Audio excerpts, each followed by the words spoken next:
मैं कह रहा हूं कि इस देश में कोई भी लड़ाई स्वतंत्रता संग्राम की लड़ाई नहीं हो, इंदिरा गांधी के जुल्म के खिलाफ लड़ाई आंदोलन चला हो, कभी भी मुस्लिम, दलित और सिखों को छोड़कर कोई आंदोलन सफल नहीं हो सका है। वो सच्चाई ये है कि भारतीय जनता पार्टी ने जब से जन्म लिया है, धार्मिक उन्माद और जाति उन्माद ही उनका सेवा रहा है। कि कब ये सर्टिफिकेट किसने दिया?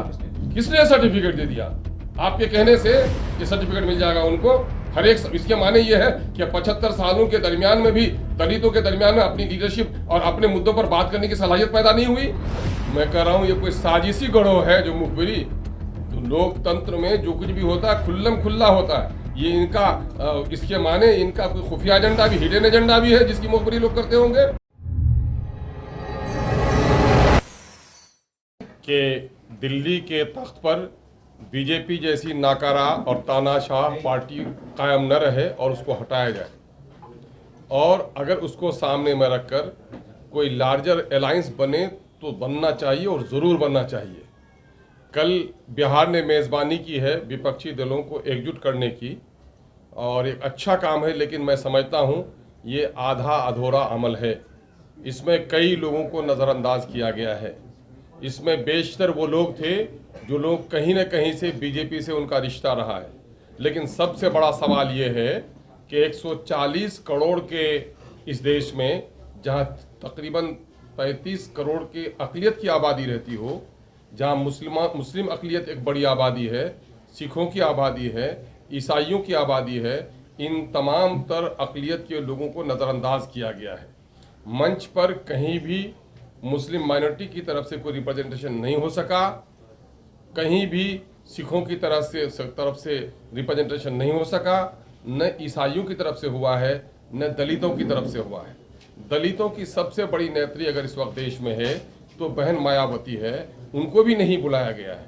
आप देखेंगे कि पूरे देश में मुसलमानों के मसाइल पर बात करने वाली अगर कोई पार्टी है तो AIMIM है, ये IUDF है और मुस्लिम लीग है।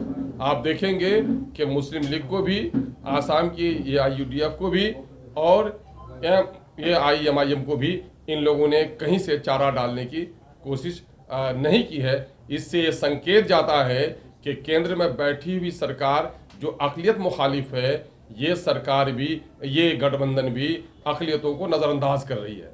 हैरत तो इस बात पर हुई है कि बिहार ने इस वक्त मेज़बानी की और बिहार का कोई एक भी मुस्लिम लीडर, नाम निहाद भी मुस्लिम मंत्री भी था, उसको भी इस स्टेज में जगह कहीं से भी नहीं दिया गया है। ये लोग कहेंगे कि कश्मीर के लोग आए थे, फारूक अब्दुल्ला आए थे, महबूबा मुफ्ती आई थी, ये पिटे हुए मोहड़े हैं, ये भाजपा के चेहरे हैं, हमको इनसे कोई लेना देना नहीं। और यह बात पूरे तौर पर साबित शुदा है कि पूरे देश के मुस्लिम मसाइल पर कश्मीर के मुसलमानों ने कभी ज़बान नहीं खोली।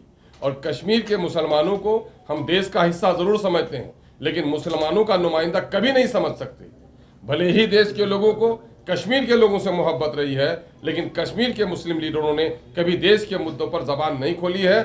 और देश के इस बड़े हिस्से में, यूपी में, बिहार में, आसाम में, वेस्ट बंगाल में, महाराष्ट्र में, जहाँ मुसलमानों की अच्छी खासी नुमाइंदगी है, किसी भी मुस्लिम लीडर को न बुलाया जाना, किसी भी मुस्लिम पार्टी को जगह न देना, मैं समझता हूँ कि ये गठबंधन की चूक नहीं है, दानिश्ता तौर पर मुसलमानों को नज़रअंदाज करने की साजिश है। मुझे तो हैरत तब होती कि सिर्फ नीतीश कुमार ही इसमें अगुवाई करते तो कोई बात नहीं थी। नीतीश जी का रिश्ता बीजेपी से मधुर रहा है, उनका रिश्ता बीजेपी से आज भी है, मोदी से उनको बैर है। लेकिन लालू जी थे, लालू जी ने तो हमेशा माई की सियासत की। लालू जी के रहते हुए माइनॉरिटी के लोगों को इस तरह नज़रअंदाज किया गया, ये भी हमारे लिए हैरत की बात थी। हम चाहते हैं कि बीजेपी को हटाने के लिए एक लार्जर अलायंस बने, लेकिन एक ऐसा अलायंस जिसमें माइनॉरिटीज़ को, दलितों को नज़रअंदाज कर दिया जाए, मैं समझता हूं कि देश की जनता को स्वीकार नहीं होगा। फिर इससे तो यही जाहिर होता है कि स्वार्थियों की एक जमात हो सकती है, देश के आम जनों के हित में लड़ने वाला कोई समूह नहीं हो सकता है। इस बात पर मुझे हैरत भी है, ताज्जुब भी है और MIM इजहार अफसोस भी करता है। यही वजह है कि हम लोगों ने बड़े दर्दमंदी के साथ कहा है कि मुमकिन है ये गठबंधन बने। शायद अगर इस तरह लोगों को नज़रअंदाज किया तो फिर दूसरा गठबंधन बनाना मजबूरी भी होगी। और आज यही वजह है कि पूरे बिहार से अक़लियतों और दलितों की आवाज़ उठ रही है कि MIM किशनगंज में आगामी इलेक्शन लड़ने का फैसला कर चुकी है। बिहार के दूसरे हिस्से में भी एमआईएम अपना उम्मीदवार उतारेगी पार्लियामेंट के इलेक्शन में, लेकिन यहाँ के अकलियतों और दलितों का एक बड़ा समूह का दबाव है कि अवैसी साहब ने तेलंगाना में बहुत कुछ किया है। अवैसी साहब कम से कम बिहार में जहां उनको अच्छा लगे, चाहे वो अगर सीमांचल में लड़ना चाहे, मिथिलांचल में लड़ना चाहे तो आकर के, या फिर चंपारण के इलाके में लड़े, मगध के इलाके में लड़े, जनाब बैरिस्टर असदुद्दीन अवैसी साहब को बिहार से इलेक्शन लड़ना चाहिए।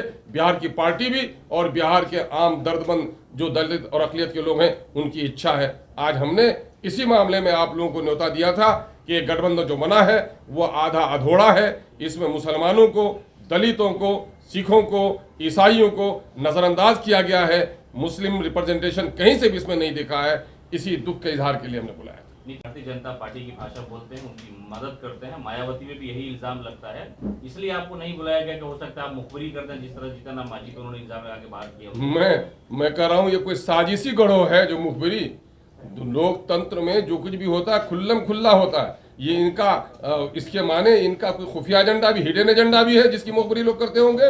ये हिडन एजेंडा क्या है इनका? हिडन एजेंडा तो यही होगा नीतीश कुमार जी का कि किसी तरह से बीजेपी में फिर राह निकाल ले। वो इनका हिडन एजेंडा तो वही रहा है। बीएसपी से कोई बात चल रही है आप लोगों की गठबंधन को लेकर के? दोनों लोग, देखिए, सवाल ये पैदा होता है कि आदमी को जब जगह नहीं मिलती अपनी जगह तलाश करनी पड़ती है, और हम किसी के मोहताज नहीं हैं। अकेले चलने की आदत हमको है भी, और अगर कोई रास्ते में विचारधारा से मिलता हुआ मुसाफिर मिलेगा तो उसके साथ चलने में भी हमको कोई दिक्कत नहीं है। और हमारे नेता इस मामले में प्रयास करते हैं, और पहले भी हम लोगों ने किया भी है, गठबंधन किया भी है ना। और अभी वो गठबंधन पूरे तौर पर टूटा भी नहीं है, हमारे साथ है कुछ समूह जुड़े हुए। आपने कहा कि एक अलग गठबंधन बनाने की जरूरत है, तो उसमें मेरा तो पहले से भी ग्रैंड अलायंस बना हुआ है। मामला ये है कि वो हमारे कुछ घटक लोग हैं, कुछ खिसक गए हैं। हम अगर जरूरत पड़ी तो हम उसको फिर अजसरेनो उसको हरकत में लेकर आएंगे। लेकिन ये जो बना हुआ है, क्या इससे आप सहमत हैं कि पूरे तौर पर पूर्ण हो गया? आप देख रहे हैं देश की बड़ी बड़ी 3 रियासतों में जहां आप देखेंगे कि आंध्र प्रदेश की नुमाइंदगी नहीं हो सकी, नहीं आ सके, वो रेडी नहीं आ सके। आप देखेंगे टीआरएस नहीं इसमें आए। आप नहीं देखेंगे कि उड़ीसा की नुमाइंदगी इसमें हो सकी। तो ये देखेंगे कि ये अभी आधा अधूरा है। और मैं समझता हूं कि देश में कोई भी गठबंधन ऐसा बनता हो जिसमें माइनॉरिटी को, दलितों को उसकी वाजिब हकदारी नहीं अगर दिया जाए, तो मैं समझता हूं कि वो गठबंधन नामुकम्मल है। अगर अभी भी आप लोगों को बुलाया जाए दावत में तो आप लोग शामिल होइएगा उसमें? भाई, अभी बुलाया जाएगा जब वो मौसम बदलता है तो मिजाज बदलता है। हम ऐसे लालची गिरोह नहीं है कि उनके लिए मुंह उठाए हुए हैं। हमें देश के जनता की हित है कि एक लार्जर अलायंस होना चाहिए, मतलब परस्तों का, मुफाद परस्तों का, नीच स्वार्थियों का नहीं। देश की जनता के लिए बलिदान देने वालों का एक समूह जमा होना चाहिए। अगर विचारधारा मिलेगा, बात बैठकर होगी तो बात आगे बढ़ सकती है। आप करना क्या चाह रहे हैं? जो मुस्लिम मुक्त गठबंधन बनना, यकीनन मेरी साहब, मेरा इल्जाम ही नहीं सबूत भी है कि बिहार ने मेजबानी की समूह है इसमें, उससे महरूम रह गया है। यादव को अपना नेता मानते हैं तो थे ही। जी, बिहार के मुस्लिम दलित तो लालू यादव को नेता मानते हैं तो थे उसमें। कि कब ये सर्टिफिकेट किसी ने दिया? किसने सर्टिफिकेट दे दिया?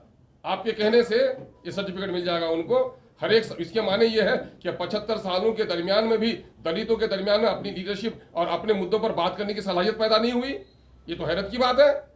क्या दलित समाज आज भी इतना दबा हुआ है कि उसके दर्द की आवाज भी दूसरा बयान करेगा? आपने ही अभी कहा कि लालू यादव राजनीति कर रहे हैं। नहीं करते रहे हैं, वो करते रहे हैं। और उसने अपने कार्यकाल में जब एमवाई की वकालत करते रहे थे तो मुस्लिम चेहरों को भी सामने उसने रखा। लेकिन न जाने आज लालू जी पर कहीं तेजस्वी जी का जो मिजाज है वो कहीं हावी हो गया हो, ये आश्चर्य की बात है। मैंने तो अपने सियासी गुरु के बारे में कहा, यह आश्चर्य की बात, ये पहला मौका है कि लालू जी की उपस्थिति में माइनॉरिटी को इस तरह नजरअंदाज कर दिया गया। ये खेदजनक है। क्या अगला जो आप लोग विपक्षी एकता की जो रूपरेखा बना रहे हैं वो धर्म के आधार पर बनाना चाहते हैं? नहीं, बिल्कुल नहीं, धर्म के आधार पर नहीं, धर्म के आधार पर नहीं। मैं कह रहा हूं माइनॉरिटी को एक मौका दिया गया है देश के अंदर में, कमजोर तबके की नुमाइंदगी हो, इनके लिए रिजर्वेशन लाया गया है, SC ST के रिजर्वेशन लाया गया है। चूंकि जो समूह कमजोर है उसके लिए रिजर्वेशन का मौका है संविधान में, और उनको नजरअंदाज कर दिया गया है। और सारे आंकड़े बता रहे हैं कि जिसकी लीडरशिप सामने में नहीं आई है जिन लोगों की सत्ते में साझेदारी नहीं रही है वो समूह कमजोर हुआ है। इसलिए ऐसे समूह की नुमाइंदगी होना जरूरी है। मैं इस अंदाज से बात कर रहा हूं, ये देश बनेगा तो सबके विकास से देश का विकास होगा। खास वर्गों को अगर आप छोड़ देंगे, अगर दुल्हन बहुत ही खूबसूरत हो, टांग उसकी टूटी हुई हो, तो दुल्हन खूबसूरत नहीं कहलाएगी। प्रधानमंत्री पुलिंदा है, उनकी पार्टी इस पर फख्र करती है, बल्कि यही उनका मूल मंत्र भी है कि तोड़ो और राज करो, धार्मिक उन्माद फैलाओ। और ये है बाहर में जाने के लिए जो अंतर्राष्ट्रीय पैमाना है उसमें अपनी झीप मिटाने के लिए उसने गलत बयानी का सहारा लिया है। वो न सच्चाई ये है कि भारतीय जनता पार्टी ने जब से जन्म लिया है धार्मिक उन्माद और जाति उन्माद ही उनका सेवा रहा है। कि इनका जो मकसद है वो देश को सामने में रखकर नहीं है, बल्कि सबका निज स्वार्थ कहीं न कहीं से जुड़ा हुआ है। और अध्यादेश में चूंकि केजरीवाल जी का स्वार्थ जुड़ा हुआ था, इसलिए वो अपने स्वार्थ की पूर्ति के लिए ले आए थे और का भी साथ दिया है। कोरोना काल में एंटी माइनॉरिटी जो उनकी एक्टिविटीज रही है वो भी सबके सामने में रही है। मैं कह रहा हूं कि इस देश में कोई भी लड़ाई, स्वतंत्रता संग्राम की लड़ाई रही हो, इंदिरा गांधी के जुल्म के खिलाफ लड़ाई आंदोलन चला हो, कभी भी मुस्लिम, दलित और सिखों को छोड़कर कोई आंदोलन सफल नहीं हो सका है। और आज इस समूह को नजरअंदाज किया जाना मैं समझता हूं कि भयानक राजनीतिक गलती है।